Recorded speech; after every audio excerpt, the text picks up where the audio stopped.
आज के इस वीडियो में हम आपको बताएंगे कि हमारे साथ कई बार ऐसा क्यों हो जाता है कि हम जाग रहे होते हैं और हमारे हाथ या हमारे पैर सो जाते हैं।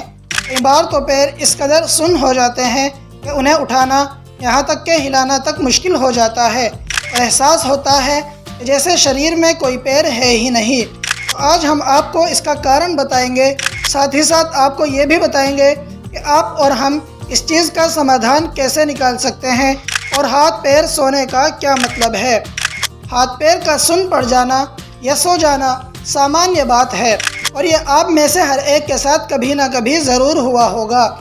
क्यों सुन्न पड़ जाते हैं अंग? दरअसल जब हम ज़्यादा देर तक एक ही पोजीशन पर बगैर किसी मूवमेंट के यानी बिना हिले चले रहते हैं या फिर किसी अंग पर वज़न डाल देते हैं तो उस बॉडी पार्ट की नसें दब जाती हैं और ऐसा होने पर हाथ या पैर में ऑक्सीजन का फ्लो यानी बहाव धीमा पड़ जाता है और वे एक्टिव तौर पर उस वक्त के लिए काम करना बंद कर देते हैं। ऐसे में आपके अंग में तेज़ झंझनाहट होने लगती है। इसी को कभी कभी आम भाषा में हाथ पैर का सोना भी कहा जाता है और मेडिकल साइंस की भाषा में इसे पैरेस्थेसिया कहा जाता है। यहाँ तक तो हमने आपको बताया कि हाथ पैर क्यों सो जाते हैं और मेडिकल साइंस की भाषा में इसे क्या कहते हैं। चलिए अब हम आपको बताते हैं कि हाथ पैर सो जाएं तो क्या करें, लेकिन उससे पहले आप इस वीडियो को लाइक और चैनल को सब्सक्राइब कर दीजिए।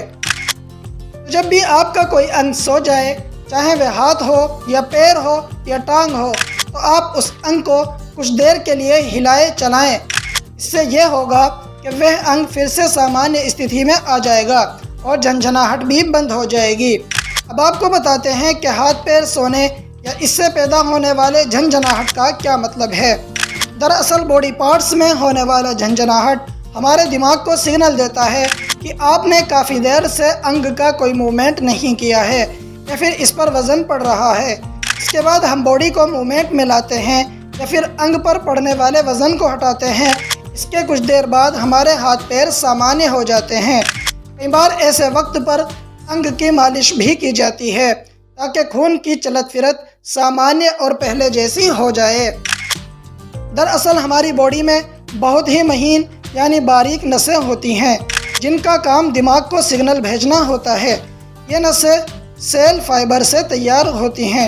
इनमें से हर एक का काम बटा हुआ है कि कौन सी नस क्या मैसेज पहुंचाएगी। जब नसें दब जाती हैं और ब्लड सर्कुलेशन धीमा पड़ जाता है तो ये झंझनाहट के ज़रिए दिमाग को मैसेज देती हैं। ऐसा सिर्फ हाथ पैर के साथ नहीं होता बल्कि हथेली और बाजू पर भी जब दबाव पड़ता है तो वे भी सुन्न पड़ जाते हैं। अगर किसी व्यक्ति के हाथ पैर या अन्य अंग ज़्यादा सुन्न पड़ने लगें तो उसे थोड़ा सावधानी बरतने की ज़रूरत है। ऐसे में आपको डॉक्टर से सलाह लेनी चाहिए क्योंकि कई बार थायराइड, मधुमेह और स्ट्रोक के कारण भी बॉडी में झंझनाहट महसूस होती है जो कि आपके लिए खतरनाक साबित हो सकता है।